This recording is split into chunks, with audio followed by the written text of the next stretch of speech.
Buret and Harley playing time. Si Buret is magdadalawang buwan na siya sa 20. Si Harley is 4 months old. Kulit ni Buret oh. May paglaro sa malaki.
Si Buret, yung nanay niyan, crossbreed ng Aspin, Belgian, saka Great Dane. Tapos yung nanay niya nabuntis. Hindi namin alam kung sino nakabuntis. Kasi nakatakas lang na isang beses. Yun, nabuntis na. At yan ang anak, si Buret. Actually, 8 yan. Si Buret lang yung natira sa amin. Kasi siya yung pinakamaliit, walang gustong kumuha. Pero ngayon ang cute na niya.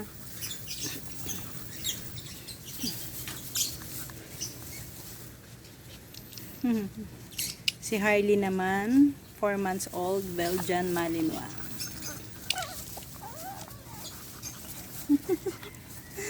Tapang ni Buret to.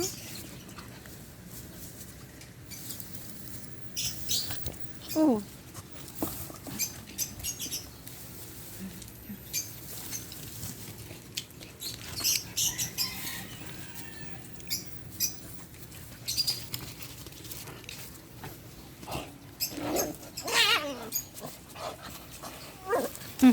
Ipaglaro yung nanay niya. Yung nanay niya meron niyang skin allergy. So, kasalukuyan namin ginagamot. Actually, puppy pa lang siya. May skin allergy na siya. Balik-balik. Sabi ng vet, atopic dermatitis daw yun. So, pabalik-balik lang, hindi gumagaling. Mawawala, babalik, ganun. Pero hindi talaga siya gumagaling ng totally galing.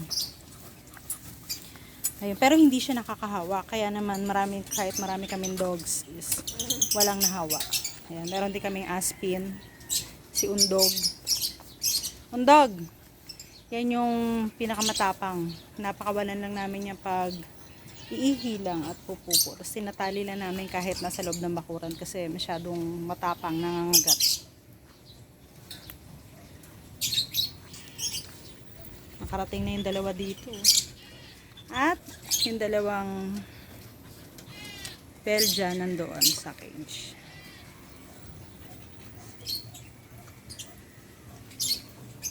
Ay, Buret, wag mo tirahin niya malunggay. Halika dito. No, yan, no.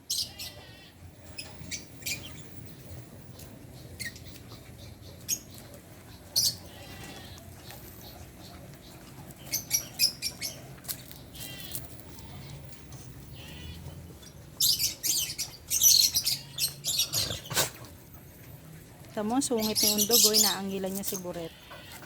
Sungit to eh, matandang binata kasi eh. Ay, Undog! Sungit mo.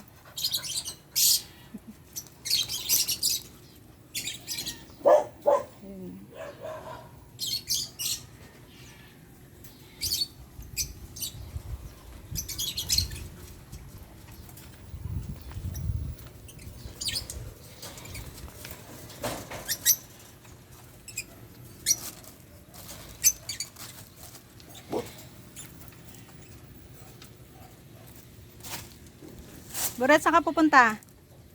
Ha? Saan ka pupunta? Ang cute!